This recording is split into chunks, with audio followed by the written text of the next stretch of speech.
Okay, hi everybody. So in this video here, we're going to do a little bit of coordinate geometry. We're going to find the equation of the line that has an x-intercept of 1 and a y-intercept of -3. Um, there are a few variations of the equations of the lines that you can give, and you're going to have to figure out kind of what your teacher wants. Where I teach here, what we normally are expecting is the point slope form or slope intercept form. Okay, so but you got to figure it out here. There are other versions of the equation of a line, but these are the ones that are most commonly referred to. So with an x-intercept of 1, we've got the point here 1 comma 0, and a y-intercept of -3 is the point 0 comma -3. Now, when we give you the y-intercept, that's an important bit of information here. That tells me immediately over here for my slope-intercept form, I know that b is -3. Okay. And so right away, that forces me to kind of prefer that version of the equation because it's easy to get to. But anyway, in both cases here, I'm still going to need the slope. So it's going to be y2 minus y1 over x2 minus x1. So it'll be -3 minus 0 over 0 minus 1. Please be careful with this.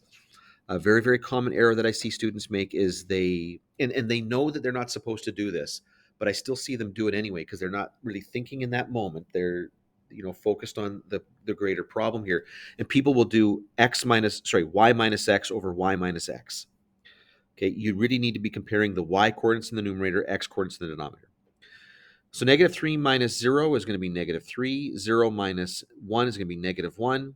And so my answer here is I've got a slope of +3. Okay. Now, that means immediately I can write the equation of the line in slope-intercept form. That's going to be y is equal to 3x minus 3. Awesome. That was the easiest one to do there. Or I could go to my point slope form, and I could use my first point, 1 comma 0. And that would be y minus 0 is going to equal 3x minus 1. But if you were to write it like that, leaving it as y minus 0, well, it looks a little goofy, so we might simplify that. In which case, as soon as you get to this point right here, well, you might as well multiply that through. And so all of a sudden, it becomes the slope-intercept form.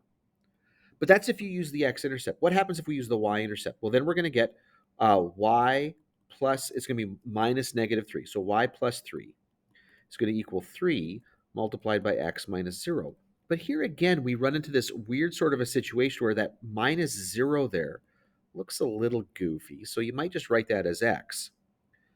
But if you're already at this point, you might as well just bring that 3 over. And so this is going to become 3x minus 3. So regardless of which form you sort of start working on, kind of going to end up at the slope-intercept form. And the reason why that's the case here is because the points that you're given here are intercepts.